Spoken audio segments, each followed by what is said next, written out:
ശാന്തിഭവനിൽ അന്തേവാസിയായി എത്തിയ ആളുടെ ആക്രമണത്തിൽ മാനേജിംഗ് ട്രസ്റ്റി മാത്യു ആൽബിന് കൈക്ക് ഗുരുതരമായാണ് പരിക്കേറ്റ്. രണ്ടാഴ്ച മുമ്പ് പുന്നപ്പുറ പോലീസ് തെരുവിൽ നിന്ന് കണ്ടെടുത്ത 28-കാരനായ പ്രായം വരുന്ന യുവാവാണ് പരിചരണത്തിനിടയിൽ മാത്യു ആൽബിനെ ആക്രമിച്ചത്. നേരത്തെ പോലീസുകാരെയും അകാരണമായി യുവാവ് മാനസിക അപഭ്രംശത്താൽ ആക്രമിച്ചിരുന്നു. യുവാവിൻ്റെ ആക്രമണത്തിൽ പരിക്കേറ്റ ബ്രദർ മാത്യു ആൽബിൻ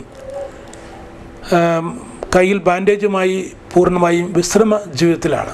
ഇത്തരം പ്രതിസന്ധികൾക്കിടയിലാണ് ഒരുപാട് പ്രതിസന്ധികൾ ബ്രദർ മാത്യു ആൽബിന് കീഴിലുള്ള സർവോദയ ശാന്തിഭവൻ നേരിടുന്ന പശ്ചാത്തലത്തിലാണ് ഈ ഒരു വ്യക്തിപരമായിട്ടുള്ള ഇങ്ങനെ നേരിടുന്ന പല അസ്വസ്ഥതകളും. മഴക്കാലം വരികയാണ്. സുരക്ഷിതമായി അവർക്ക് കിടന്നുറങ്ങാനുള്ള മന്ദിരത്തിൻ്റെ പണി അല്ലെങ്കിൽ അതിൻ്റെ നിർമ്മാണവുമായി ബന്ധപ്പെട്ട പ്രവർത്തനങ്ങൾ പൂർണ്ണമായും മന്ദഗതിയിലാണ്. തീർച്ചയായും ഇവിടെ ഉള്ളവരുടെയും അഭ്യുദയകാംക്ഷികളുടെയും പ്രാർത്ഥനയും